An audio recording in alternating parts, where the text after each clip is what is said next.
Dr. Michael White. I'm the Director of the Veterinary Public Health Division of Harris County Public Health. First, if you would, explain for folks, what is distemper? Distemper is a viral disease that affects dogs and some other species. The most classic case of distemper looks like upper respiratory disease. Sometimes it can't be differentiated from kennel cough in the beginning. It could progress to be more severe mucopurulent discharges and pneumonia, but also can develop into severe neurologic issues as well. So it's a deadly disease. You are having a distemper outbreak here at the shelter. We have had a cluster that we know were positive. Fortunately, there are none in the shelter right now that have tested positive, although we're continuing to test animals that we suspect may have been exposed. We're checking for titer levels to see if they have protective antibodies, and we're also checking for viral shedding to see if they actually have the disease. Do you know how many dogs have come down with distemper? So far we know of 17 that have tested positive, and we have 3 that are suspect, but none of those are in the shelter at this time. What is your biggest concern right now? We want to make sure that there's no distemper in this shelter.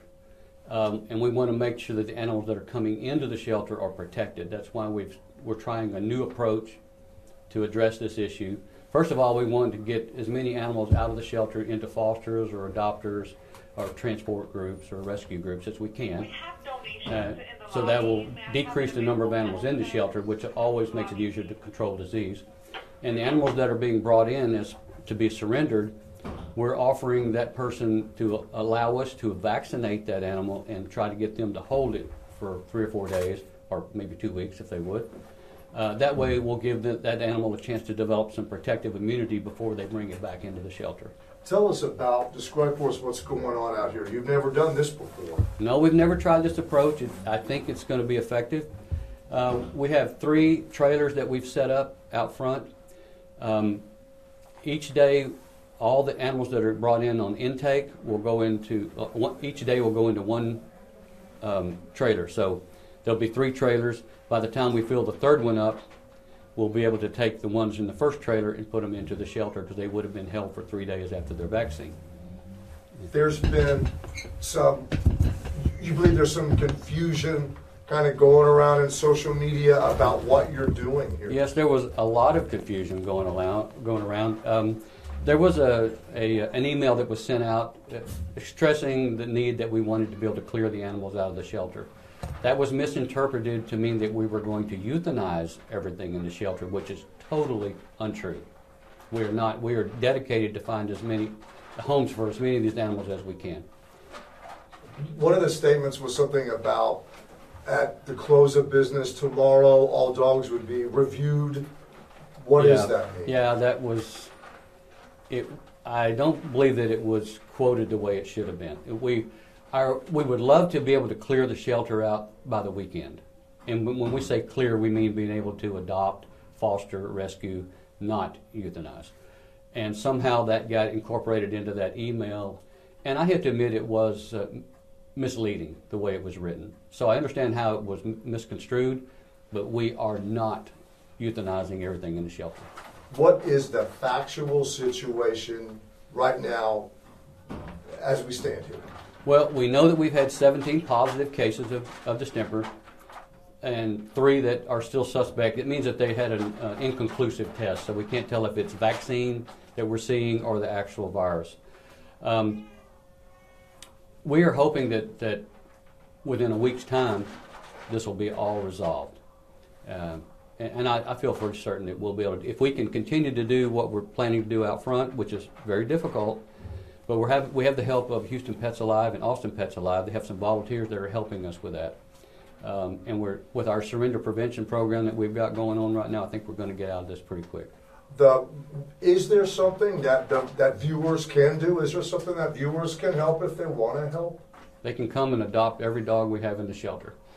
But, of course, we would love to see that happen. They can come and they can help foster so that we can get them out of the shelter into a more stable environment for a while. We take donations if they want to come help us out monetarily. We have a donate page on countypets.com, a donate button on countypets.com. We also have an Amazon wish list. So the dogs the ones that you have confirmed, what will happen with those dogs? Those are being treated. Most of them are with rescue groups. We have a few that are with fosters, and we're treating them, and the rescue groups are treating them. I can't guarantee that they will all survive, but they have a pretty good chance as long as they don't develop into very severe neurologic issues. So once is it one of those things that the sooner you recognize, oh, this dog could have distemper, the better the odds are that they could survive it? Yeah. Yes, for the most part. You start treatment, it prevents secondary infections and things like that. There's really nothing that's going to kill the virus. So the dog has to throw that virus off itself.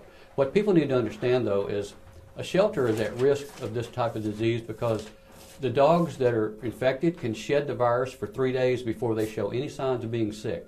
And after they recover, they can continue to shed the virus for several weeks. So we can have a perfectly normal appearing dog come into the shelter, be shedding virus everywhere, and any animal that comes in that's unprotected is at risk. What if someone wants to come in and adopt an animal? I mean, what do they have to be concerned that the dog could possibly have distemper, or no? Yeah, we can't guarantee that it's not exposed, but the majority of the dogs here have not been exposed. The majority of them are going to be perfectly healthy. We would recommend that if they're taking the dog into, even if they're going to foster, if they're going to take it into their home where they have their own pets, make sure that their dogs have been properly vaccinated. If that's not the case, what should they do? Keep them separated, I guess? They would definitely have to keep them separated. I probably would not recommend someone to bring a distemper positive dog into their home if their dog is not protected. But if they already have a pet and their pet has been vaccinated, then it shouldn't be an issue. Should be fine. I have 2 dogs at home. I take distemper dogs home with me. Never had a problem. My dogs are perfectly vaccinated and protected. How would you compare this outbreak to what you saw this past summer? Fortunately, I think we caught it quicker this time. There are far less number of dogs affected this time, and I'm hoping that we've caught it early enough that we're going to stop it before it can even get anywhere near like it was back in early summer. Let me kind of describe what I think the situation is, and of course I want you to stop me if this is not correct, okay? Animals here that have distemper, they're being treated for that, and if that disease progresses, then they would have to be euthanized. It is possible if it got so severe that the dog's quality of life was affected, it would be euthanized. What we do not at this point have any dogs in the shelter that are positive for distemper. If we do get a positive, we really want to get them out with a rescue group or someone or a foster that can take care of them outside of the shelter. And while you would love to see the whole shelter cleared out tomorrow, any dogs that are here after 6 p.m. tomorrow are not going to be euthanized. They're not at any more risk as they would be on any other day. So that miscommunication that went out was totally untrue. There was no plans to euthanize all the animals in the shelter because of distemper. What has that been like for you? Because you obviously have a lot more going on than you do on a normal day because of the outbreak, and you're also dealing with this social media claim that you're going to put all these animals down by 6 o'clock tomorrow. I mean, that must just kind of add to the problem, I guess. Well, it does make things more complicated, but it also gives us the opportunity to let people know how important it is to vaccinate their animals. Extremely important that their pets are vaccinated. How many dogs are here right now that you feel would be fine for somebody to come in and say, oh, I want that dog? How many dogs would you say that? I don't know the exact number. Sure. Like 77. Oh, you know the number. She knows the exact number, 77. So yeah, I'm sorry, hold on one second. Right. I should turn this off. Let me call you right back, okay? I'm glad it wasn't mine. Mine's a barking dog. Tell us about that. Yeah, the most of the dogs here are not exposed, and if you walk back there, you see a lot of very, very adoptable, healthy animals back there. And again, there's 77 dogs to pick from, and of course, you cannot say there's absolutely no possibility of that, but you feel very, very confident that more than likely they would be walking out with a healthy animal. Yes, I do. This has also sort of brought up the whole, when's the new shelter gonna, what's happened with that?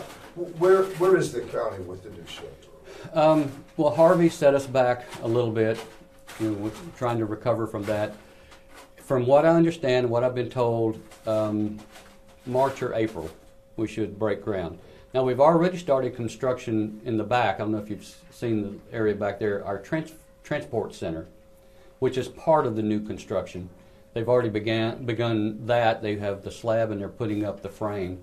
So we're on schedule to get that done, hopefully by the end of the year or maybe first part of the next year. So maybe possibly by this spring. For that. Yes. Yes. The build out on the new facility will probably be a year to year and a half from the day we break ground. Obviously Harris County, BARC, none of the municipality shelters in our area are no-kill. I mean, they're not.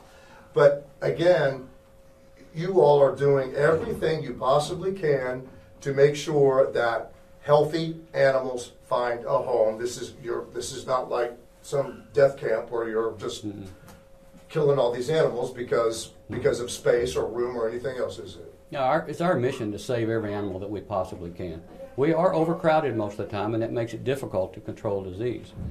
But our mission is to save as many animals as possible. And sometimes some of the people that are feeding this big frenzy on Facebook or other social media, if you really want to do something to help instead of pass on erroneous information, you could do what? You could come volunteer. You could come find a pet. You could get your neighbor to say, hey, come down and get a pet, right? I mean, exactly. We can all do something to save lives instead of spreading around erroneous information. I couldn't have said it any better. Absolutely. And we do need the support of the community. Be people to come in and help volunteer and help us clean cages. I know it's not glamorous, but it's something that was very needed.